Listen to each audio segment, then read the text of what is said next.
Real quick, have you ever wondered how people actually move abroad legally, long-term, without being a millionaire? Because there's something most people get completely wrong. They think buying property automatically gives them residency. It doesn't. Not always. And that mistake costs people serious money. Here's the truth. Yet some countries treat your property as the visa itself.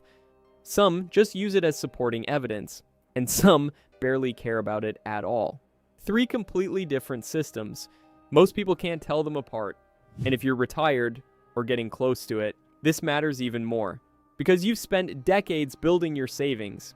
The last thing you want is to put a chunk of that into the wrong country, the wrong program, and walk away with nothing but a rejected application and a property you didn't really need. I've seen it happen. And it's completely avoidable if you just know what to look for. In this video, I'm ranking 10 countries where property actually plays a real role in getting you residency, from the weakest option all the way to the most powerful. And I'll tell you exactly which ones make the most sense if you're living off a pension, retirement savings, or passive income. Stick with me until the end, because the number one option on this list was practically built for retirees, and most people have never even considered it. Let's get into it. Starting at number 10, Mexico. And honestly, it deserves to be on this list because of how accessible it feels. Beautiful country, low cost of living, close to the US, massive expat community already living there. But here's the reality check. Mexico uses the second system. Property helps, but it is not the main requirement. Mexico's temporary residency is built around what they call economic solvency. The government wants to know you can support yourself without relying on their public systems. They measure that through monthly income, savings, or property value. For 2026, income route means roughly $4,400 per month. Savings route means around $74,000 over the past 12 months. Now here's where property comes in. If you own Mexican property that is completely debt-free and valued at roughly $260,000 US, that can also qualify you. It's a lesser-known route some immigration lawyers recommend, but the property has to be properly registered in your name, free of any mortgage. And consulate-to-consulate variation is real. What works in one city may not work in another. The honest verdict, great country, incredible lifestyle, genuinely affordable. But if you're thinking, I'll just buy something cheap and get residency, that's not how it plays out for most people. Your income or savings will matter far more than the property itself. Just understand the rules before you commit. Number 9. Spain.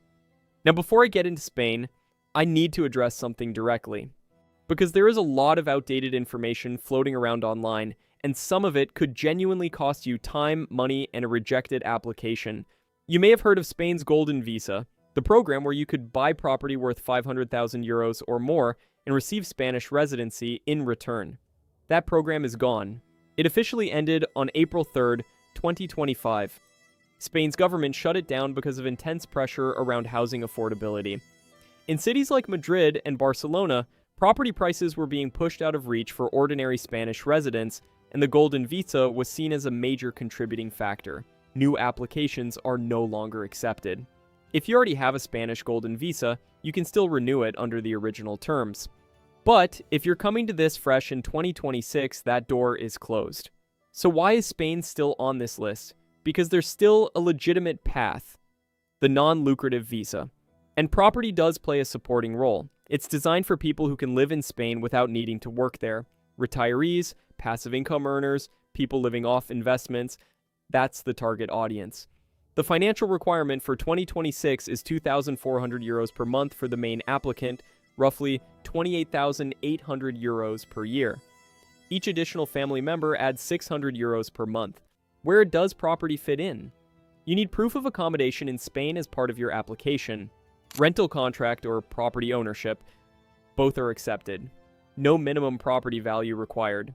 But owning property does make your application look stronger. It signals you're serious about establishing roots. The honest verdict? The non-lucrative visa requires you to spend at least 183 days per year in Spain, so this is for people who genuinely want to live there, not just hold residency on paper. If that's you, Spain is still one of the best places in Europe to build a life. Just go in with accurate information. Number 8. Portugal. From Spain, we move to its neighbor, and honestly, Portugal might be the most talked about country on this entire list in the expat community. And for good reason. Portugal's D7 visa is widely considered one of the cleanest, most accessible paths to EU residency available right now. And the beautiful thing about it, you don't need to buy property at all. Let me explain how it works. The D7 visa is built around passive income. The government wants to see that you can support yourself in Portugal without relying on local employment. The income threshold for 2026 is in the range of 820 euros to 900 euros per month for the main applicant. That number is tied to Portugal's national minimum wage and adjusts slightly each year. Compared to Spain's 2,400 euros per month, that is significantly more accessible. And that's why Portugal attracts such a wide range of expats, not just wealthy retirees, but people in their 30s and 40s who've built remote income, freelancers, early retirees, investors, all of them find Portugal's threshold manageable. Now, property. You do need to show proof of accommodation in Portugal. But, and this is key, renting is completely fine. In fact, for most people moving to Portugal, renting first is the smarter move. You get to explore different cities, different neighborhoods, understand where you actually want to settle before committing to a purchase. So buying property in Portugal can support your application, but it is entirely optional. You're not penalized for renting. Here's where it gets even more interesting. After 5 years of legal residency on the D7, you can apply for Portuguese citizenship, which means an EU passport. And that opens up an entirely different world of freedom. The honest verdict on Portugal? It sits at number 8 not because it's a weak option. Honestly, it might be the best overall lifestyle package on this list, but because property plays the smallest role here.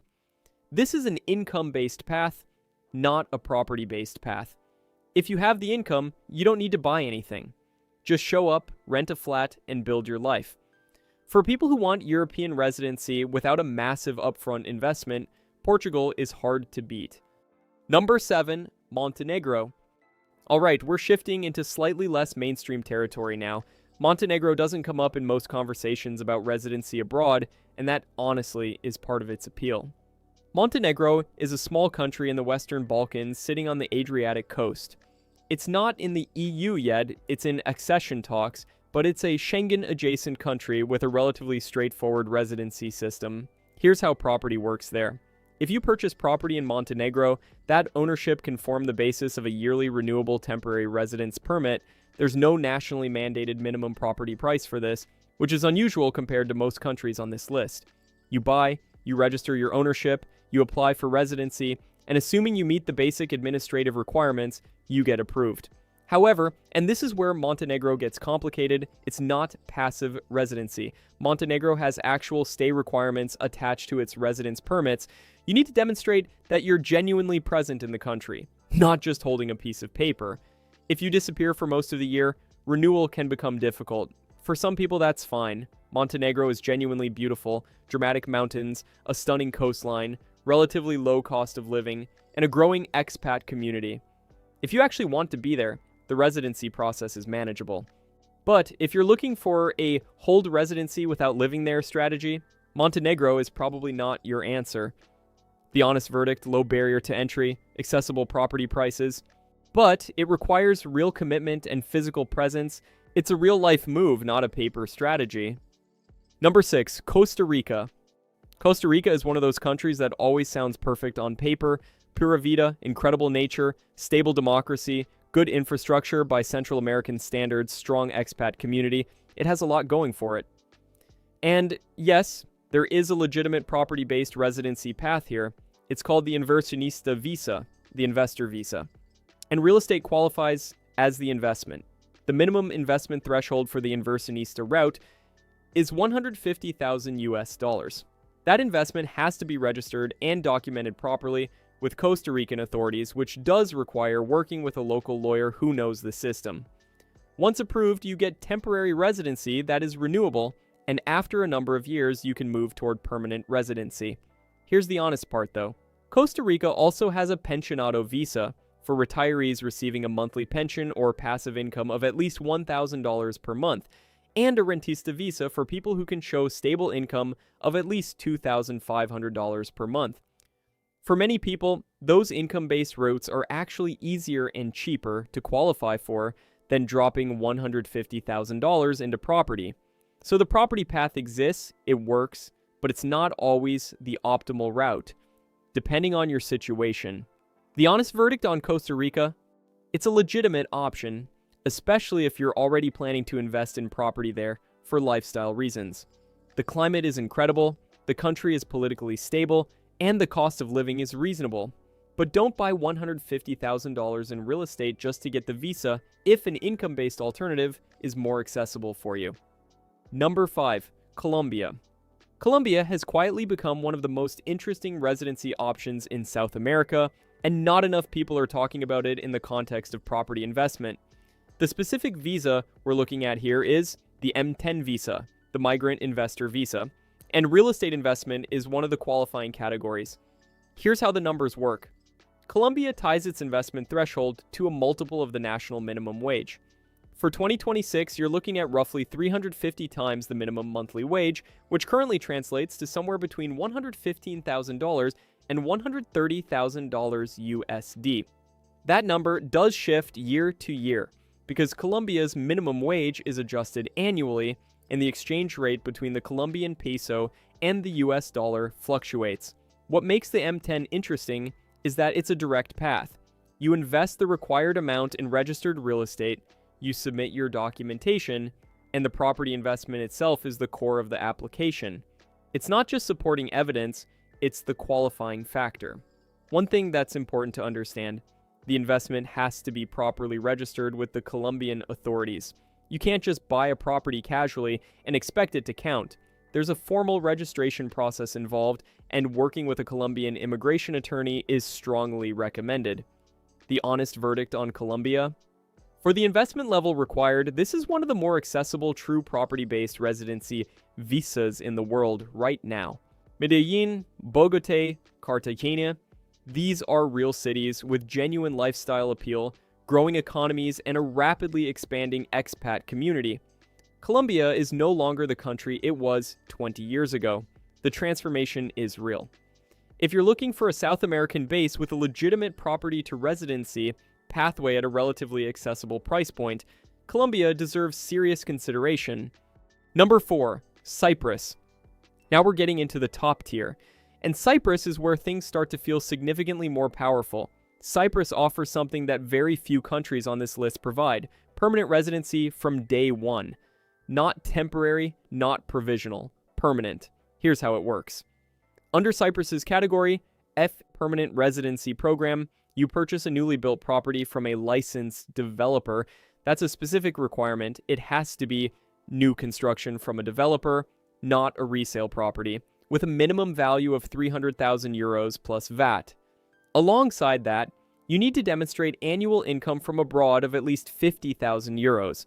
That income needs to come from outside Cyprus: pensions, dividends, rental income from other countries, that kind of thing, and it needs to be documented clearly. If you meet those two requirements, you receive permanent residency. Not after 5 years, not after waiting periods, from the moment your application is approved. The stay requirement is also minimal compared to most European countries. You need to visit Cyprus at least once every 2 years to maintain your residency status. That's it. Now, Cyprus is not in the Schengen area, it's EU, but not Schengen, which is worth knowing if visa-free Schengen travel is a priority for you. However, it is a full EU member state, which carries significant weight in terms of legal status, stability, and long-term options. The honest verdict on Cyprus: for people who want a clear, relatively straightforward EU permanent residency through a defined property investment, Cyprus is one of the cleanest options available in 2026. The combination of a reasonable threshold, permanent status from day one, minimal stay requirements, and EU membership makes it genuinely compelling. The 50,000 euros annual income requirement is the part that filters people out. If you have that income base, Cyprus is a very strong move. Number 3, Greece. Greece sits at number 3, and it's here because the program is still active, still powerful, and offers Schengen access, which is a big deal. But I need to correct something that gets repeated constantly online, and it's been wrong since late 2024. The idea that you can get the Greek Golden Visa for 250,000 euros as a general rule, no longer accurate for standard property purchases. Here's the real picture for 2026. Greece introduced a tiered investment zone system that took full effect in September 2024. Zone A, Athens, Thessaloniki, Mykonos, Santorini, and islands with more than 3,100 residents requires a minimum of 800,000 euros. These are the locations most people think of when they picture Greece, and the threshold reflects that. Zone B, the rest of Greece, including many beautiful lesser-known regions, requires 400,000 euros. The 250,000 euro threshold still exists, but only for properties being converted from commercial to residential use, or heritage buildings undergoing full restoration. For the vast majority of buyers looking at standard residential property, that number simply doesn't apply. So the real range for most investors in 2026 is 400,000 euros to 800,000 euros, depending on location. Here's what makes Greece powerful despite those higher thresholds. Zero minimum stay requirement. You can live outside Greece entirely and still hold and renew your residency as long as you maintain the qualifying investment. Schengen access, no obligation to actually be there. That flexibility is rare in Europe. The honest verdict, more expensive than most people expect, and especially targeting Athens or the popular islands. But for the right investor, EU residency plus Schengen access plus no stay requirement is a genuinely compelling combination. Just go in with accurate numbers. Number 2, United Arab Emirates. The UAE sits at number 2, and for a very specific type of person, someone who is globally mobile, income-focused, and tax-conscious, it might actually be the most strategically powerful option on the entire list. Here's how the Golden Visa works through property in the UAE. To qualify for the 10-year Golden Visa through real estate, you need to own property with a minimum value of 2 million AED. At current exchange rates, that's roughly 545,000 US dollars.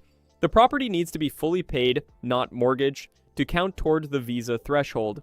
Some developers offer off-plan purchases that count, but the specifics depend on how the purchase is structured. Now here's what makes the UAE genuinely different from everything else on this list. There is no income tax, none. On employment income, on investment returns, on business profits, zero tax.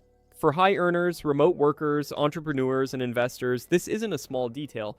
Over years, it's a life-changing financial advantage. There is also no minimum stay requirement attached to the property-based Golden Visa. You can maintain your residency without being physically present for the majority of the year.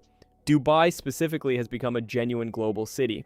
World-class infrastructure, safety, healthcare, international schools, and a lifestyle that's hard to argue with if you value that kind of environment. Abu Dhabi offers a more relaxed, less commercial version of the same general appeal. The honest verdict on the UAE. The $545,000 entry point is real. And this is not a budget move. But for the investor who can access that level, the UAE delivers something almost no other country offers. Tax-free residency, complete lifestyle flexibility, no stay requirement, and a property market that has shown strong appreciation over recent years. It's number 2, not number 1, mainly because it doesn't offer the same lifestyle completeness and second passport potential that the top spot provides. But for pure financial and strategic efficiency, the UAE is extraordinary. And here we are. Number 1, Mauritius. And I'll be honest, this is the country that surprises people the most. Most people think, small island, middle of the Indian Ocean. What does that have to do with global residency strategy? Everything, as it turns out. Mauritius has built one of the most complete residency by investment systems in the world, and the property development scheme, the PDS, is the centerpiece of it. Here's how it works. Foreign nationals purchase residential property in a government-approved development with a minimum investment of 375,000 US dollars. The moment that purchase is completed, residency is granted. Not applied for, not pending. Granted, tied directly to your ownership, and it covers your immediate family, spouse, dependent children, all receive residency under the same purchase. Now let's talk about what Mauritius actually gives you beyond the residency card. The tax environment is remarkable. Flat income tax rate, no capital gains tax, no inheritance tax, and over 40 double tax treaties with countries across Africa, Asia, and Europe. For people managing wealth across multiple jurisdictions, this is genuinely powerful. No minimum stay requirement. Use Mauritius as a legal tax base without being obligated to spend most of your year there. The island itself is stable, well-governed, and genuinely beautiful. Strong infrastructure, excellent international schools, private hospitals, world-class hospitality. English and French both official. Daily life is accessible. And long-term legal residency leads to permanent residency and eventually citizenship. A Mauritian passport with growing global access, including Schengen. The honest verdict? $375,000 is real money. But what you get back is the most complete package on this list. Immediate family residency, tax efficiency, no stay requirement, high quality of life, and a long-term citizenship pathway. All tied to one property purchase. That's why it's number one. Alright, let's bring this home. If you've watched this far, you now understand something that most people don't, and that gap in knowledge is genuinely worth money. Here's the truth. Buying property alone will not unlock the world. If you think writing a check automatically means a new life abroad, you will be disappointed and probably rejected. But using property strategically, in the right country, through the right program, changes everything. Some countries reward the investment itself. Cyprus and Mauritius are the clearest examples. You invest, you qualify, you get residency. Some countries reward income. Portugal and Spain are built around your monthly cash flow. Property helps, but it's not the deciding factor. The single most expensive mistake people make is choosing a country based on lifestyle alone, without understanding which system that country actually uses. So before you talk to a real estate agent, before you visit, before you wire a single dollar, understand the system first. All 10 countries on this list are real options in 2026, but they are not equal. Pick the one that matches your financial reality and your long-term goals. If you want to see countries where you can get residency without buying property at all, I've covered that in a separate video. Click the link on screen now.